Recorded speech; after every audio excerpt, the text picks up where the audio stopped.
తాకట్లో ఉన్న మీ బంగారాన్ని విడిపించి ఆ రోజు ఆన్లైన్ రేటుకి కొంటాం. Sharma gold company. ఈ చిటికిన వేలుతో పట్టుకునే వాళ్ళు ఏదో మంత్రం చదువుతూ ఉంటే పలానా ఊరు పలానా చోట నేను చనిపోయాను ఇలా చనిపోయానని చెప్తూ ఉంటే మళ్ళీ అక్కడ తెలుసుకుంటే నేను హైదరాబాద్లో ఒకళ్ళకి అంటే ఒక 2 సంవత్సరాలకి కూడా అవ్వలేదమ్మా, ఒక కాలేజీ అమ్మాయికి ఆత్మ పట్టుకుంది. ఎప్పుడు పట్టుకుంది, ఎలా పట్టుకుంది అంటే ఆ అమ్మాయిని ఒక అతను ప్రేమిస్తూ ఉన్నాడు. ఇద్దరిది కులాలు కూడా వేరు. ఇక్కడ ప్రేమిస్తున్నప్పుడు వాళ్ళది వరంగల్, వీళ్ళది హైదరాబాద్. అయితే ఇక్కడ వచ్చి చదువుకుంటున్నాడు. ఈ అమ్మాయి వాడి ప్రేమను రిజెక్ట్ చేసింది. ఇది మన ఇంట్లో కుదరదు, మేము వేరే క్యాస్ట్, మీరు అందులో వేరే కూడా మతం కూడా వేరు, ఇవన్నీ చెప్పుకొచ్చింది. కానీ వాడు చాలా పాపం ఈ అమ్మాయిని ప్రేమించాలనే ఒక భావంతో ఇక్కడ చాలా తిట్టడం. కానీ ఈ అమ్మాయి ఇంకా వల్ల కాదనుకున్నప్పుడు మళ్ళీ వరంగల్కి వెళ్ళిపోయి చచ్చిపోయాడు, సూసైడ్ చేసుకున్నాడు. ఆ సూసైడ్ చేసుకున్నటువంటి విషయం పేపర్లో కూడా వచ్చింది. అయితే ఇవన్నీ మాకు ఎలా తెలిసినాయి అంటే ఒకరోజు రాత్రి నాకు ఫోన్ వచ్చింది. వాళ్ళ చుట్టాలు వాళ్ళు నన్ను ఇట్లా గురువు గారని కన్సల్ట్ చేశారు. సరే నేను అక్కడ దాకా వస్తాను, అటు నుంచి వాళ్ళ ఇంటికి కడతాను నేను అన్నాను. రాత్రి 12 దాకా వాళ్ళ ఇంటి దగ్గర కూర్చోవాల్సి వచ్చింది. కూర్చున్నప్పుడు ఆ ఆత్మ చెప్పిందనమాట, వాళ్ళ పేరెంట్స్ నిశ్చేష్టురాలు అయిపోయారు. మేము ఇంతకాలం దెయ్యంతోనే మాట్లాడుతున్నామా, దెయ్యంతోనే ఉంటున్నామా, కానీ అది కాసేపు అమ్మాయి చాలా ప్రేమగా ఉంటుంది, కాసేపు ఆడుతున్నటువంటి ప్రయాణం ఇది. మీరు కావాలంటే వాళ్ళ నెంబర్ ఇస్తాను, మీరు మాట్లాడచ్చు అంటే చెప్తున్నా నేను. అయితే నేను ఈ ఆత్మ ఆ చనిపోయిన అబ్బాయి కంటే కూడా ఇంకొకటి ఏదో ఈ అమ్మాయిని బాగా ఏడిపించేది ఆ రెండో ఆత్మ తప్ప చనిపోయిన అబ్బాయి అయితే కాదని కూడా క్లారిటీ ఇచ్చాను. ఇచ్చినప్పుడు ఆ ఆత్మ నాతో మాట్లాడటానికి, ఇంకొక ఆత్మ ఏదైతే మాట్లాడటానికి ఉన్నదో ఆత్మ చెప్పింది, నా కొడుకు చచ్చిపోయాడు కాబట్టి నేను అన్నం తినకుండా 41 రోజుల నుండి నేను కూడా చచ్చిపోయి ఈ అమ్మాయిని పట్టుకున్నాను అని చెప్పింది. అంటే ఏంటి, ఇప్పుడు తల్లి చచ్చిపోయి ఈ అమ్మాయిని ఆవహించింది. అంటే తల్లి చనిపోయి పట్టుకున్నది అంటే ఇది జస్ట్ 1.5 year క్రితం జరిగినటువంటి విషయం నేను చెప్తున్నాను. అసలు నా ఎదురుగుండానే పైనుంచి 2వ అంతస్తు నుంచి దూకపోయింది అమ్మాయి. నేను ఆ అమ్మాయిని ఇట్లా గట్టిగా పట్టుకుని ఆ అమ్మాయి డ్రెస్, నాకు ఇప్పుడు ఏంటంటే అక్కడ స్త్రీయా పురుషుడా అనేది కాదు, ఒక మనిషిని రక్షించాలి. దూకపోతుంటే వీళ్ళ నాన్న వాళ్ళు వెనకాతలుండి అమ్మాయి ఇంత వీడియోలు కూడా తీశారు, వాళ్ళ దగ్గర వీడియోస్ కూడా ఉన్నాయి. నేను గట్టిగా ఇట్లా పట్టుకుంటే ఆ డ్రెస్ కొద్దిగా చిరిగిపోయి, అయినా ఎంత సీరియస్గా చూస్తుంటే నేను గట్టిగా లాగి పట్టుకుని కూర్చో. వాళ్ళ వలన కూడా కాల, వాళ్ళ నాన్నను కూడా చాలా కోపంగా, అది నువ్వు పిలిపిస్తావుట్రా నీ సంగతి చూస్తాను అని చెప్పింది ఆ లోపల ఉండేటువంటి ఆత్మ. బట్ నేను చెప్పా ఇది చాలా సీరియస్గానే ఉన్నది, బట్ నేను తొలగించినా కూడా మీరు పలానా అప్పుడు పలానా రకంగా అన్నం పెడుతూ ఉండండి, మీరు మానద్దనన్నా. వాళ్ళు 1 సంవత్సరం ఏదో మర్చిపోయారు, తండ్రిని చంపేసింది ఆత్మ. చచ్చిపోయాడు వాళ్ళ నాన్నగారు. నాకు చాలా బాధ అనిపించింది. ఇలాంటివి నేను గమనించినప్పుడు ఇప్పుడు ఆత్మకి నాకు సంబంధం లేదు, బాధ లేదు, బట్ నేను ఆత్మ బాగుండాలి, ఉత్తమ జన్మ ఎత్తాలని నేను కాశీ వెళ్ళిన, ప్రయాగ వెళ్ళిన, ఈ ఆత్మల పేర్లు నాకు ఎవరైతే నాతో ఆ పేర్ల మీద నేను అక్కడ పిండ ప్రదానం చేస్తాను. అంటే ఏదో రకంగా ఆ మనిషిని మనం మంచి జన్మ ఎత్తడానికి మనం ప్రేరణగా మనం ఉండాలి అనేటువంటి ఉద్దేశం. ఇలాంటివి ఉన్నప్పుడు మరి మీరు ఎలాంటి జాగ్రత్త తీసుకుంటారు గురువుగారు? అంటే మన అనుష్ఠానమేనమ్మా, మన దేవతా శక్తి మనతో ట్రావెల్ చేస్తుంది. ఇబ్బంది అయిన సందర్భాలు నాకు అంటే ఇబ్బంది అంటే నేను ఇబ్బంది పడ్డాను. ఒకసారి ఒకళ్ళ ఇంట్లో ఇట్లాగే ఒక ఇంటర్మీడియట్ చదివే పిల్లే, ఆ పిల్ల కూడా కాలేజీలో చివరికి వాళ్ళ ఆ ఇంటి ముఖ్యమైన యజమానే వాళ్ళని పట్టుకుని పీడిస్తున్నాడు. అయితే నేను వాళ్ళకి చెప్పాను. అయితే వాళ్ళు ఇది ఆత్మ అని నేను చెప్పాను, ఇది ఏదో ఆత్మల టైప్ లాగా ఉంది ఇది, బట్ నేను కూర్చుంటే కానీ చెప్పలేను ఎక్కువసేపు, బట్ మీరు చెప్పిన లక్షణాలు అమ్మాయి వాళ్ళకి కొంచెం ప్రవర్తన డిఫరెన్స్ చూసి నాకు ముందర కూర్చోబడి ఇది కొంచెం తేడాగానే ఉన్నది అని చెప్పడం జరిగింది. ఆత్మలు ఏం చేస్తాయంటేనమ్మా, అది సస్టైన్ అవ్వటానికి దానికి ఇంకో శరీరం ఎత్తుక్కోవాలంటే మళ్ళీ కష్టం. వన్స్ ఒకసారి ట్రావెల్ చేసింది అంటే, ఇప్పుడు మనకి వైరస్ మన బాడీలోకి లోడ్ అయింది అనుకోండి, రెండోసారి తొందరగా అటాక్ చేయడానికి ఈజీగా ఉంటుంది. ఆత్మలకి కూడా ఈ బాడీ లోపలికి వస్తే రెండోసారి అటాక్ చేయడానికి చాలా అనేక ఆత్మలు రావడానికి కూడా ట్రావెలింగ్కి ఈజీగా ఉంటుంది. ఇలాంటి సందర్భంలో ఈ ఆత్మలు ఏం చేస్తాయంటే మాలాంటి వాళ్ళ మీద లేనిపోని మాటలు వాళ్ళకి చెప్తాయి మనం లేనప్పుడు. దానిని వాళ్ళు నమ్మినటువంటి సందర్భాలు ఉన్నాయి. తర్వాత వాళ్ళు బాధలు పడ్డవాళ్ళు ఉన్నారు. ఇప్పుడు అది వదిలినట్టుగా కనిపిస్తుంది ఆ మనిషి దగ్గర నుంచి, అన్నీ బాగా ఉన్నట్టుగా కనిపిస్తుంది. ఎప్పుడు దెబ్బ కొట్టాలో ఆ కొట్టినప్పుడు మనం మళ్ళీ వాళ్ళకి గుర్తుకొస్తాం ఆ రోజున. అందాక కూడా ఇవి మనల్ని నమ్మనివ్వకుండా కూడా చేస్తూ ఉంటే అప్పుడు సందర్భాల్లో మన మీద కూడా వాళ్ళు నీలాప నిందలుగా, మీరు ముందరగా ఎందుకు చెప్పలేదు, మీకు అన్నీ తెలుసు అంటే ఇప్పుడు ఎవడెవడికి దెయ్యం పట్టిందని రోజు ఇక్కడ కూర్చొని నేను జపం చేయడానికి దెయ్యం పట్టిన వాళ్ళని చూడటానికి కాదు కదా. నా జన్మను నేను ఉన్నతమైన దశకి తీసుకెళ్ళటానికి, లేకపోతే నా కుటుంబాన్ని ఇంకా ఉన్నతమైనటువంటి దానికి తీసుకెళ్ళటానికి తప్ప నేనే ఇంకా పరిపూర్ణుడు కాలేదని నేను రోజు అనుకుంటాను. కారణం అంటే ఏ మనిషి కూడా పరిపూర్ణుడు కాడు. భగవంతుడు అనేక పరీక్షలు పెడుతూ ఉంటారు. ఆ పరీక్షల్లో మనం నెగ్గుతూ ఉండాలి. అనేక రకాలుగా ఎన్నో జరుగుతూ ఉంటాయి. కాబట్టి దీనికి మనం ఏదో నేర్చుకున్నాం కాబట్టి ఈ విద్య వచ్చేసింది కాబట్టి మనం గొప్పవాళ్ళం అనుకుంటే చాలా పొరపాటు. ఎప్పుడైతే భగవంతుడు చెప్పినట్టుగా మనం నడుస్తామో అప్పుడు ఇవన్నీ కూడా ఆయన చూసుకుంటాడు, మనకు సంబంధం లేదు. కాబట్టి దీనికి పెద్దగా మనం ఏమో చెయ్యక్కర్లేదమ్మా. భస్మంతోనే అనేక ప్రయోగాలు చేసి ఉత్తి చేత్తో ఒక 10 రూపాయలు భస్మంతోనే ఆత్మతో మనం మాట్లాడవచ్చు.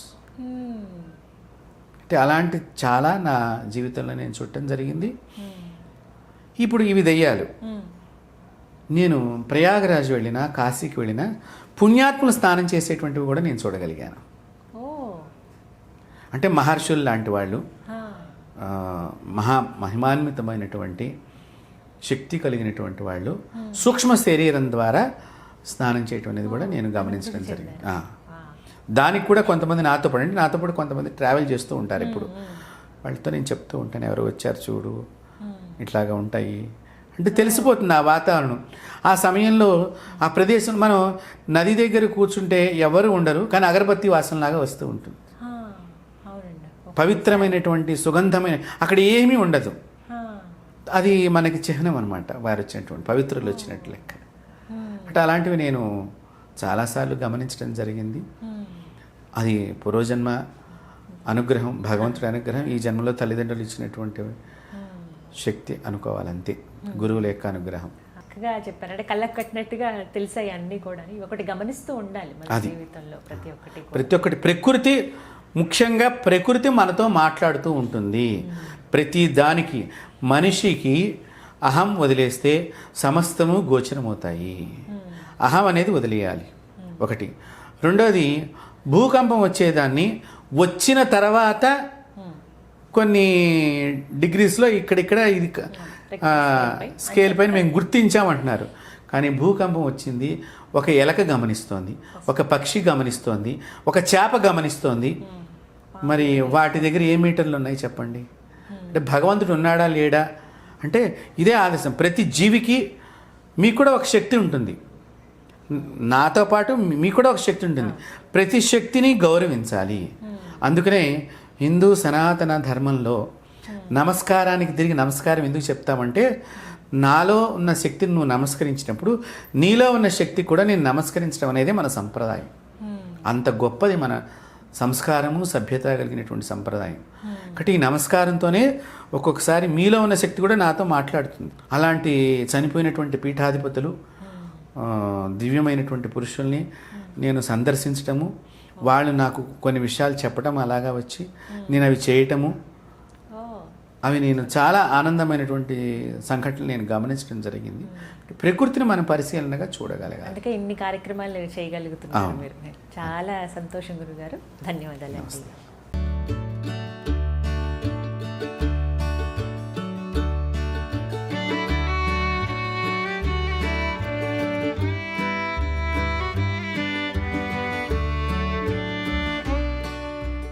చెడు ఆత్మలు అంటే ఇలా ఉంటుందని చెప్పారు.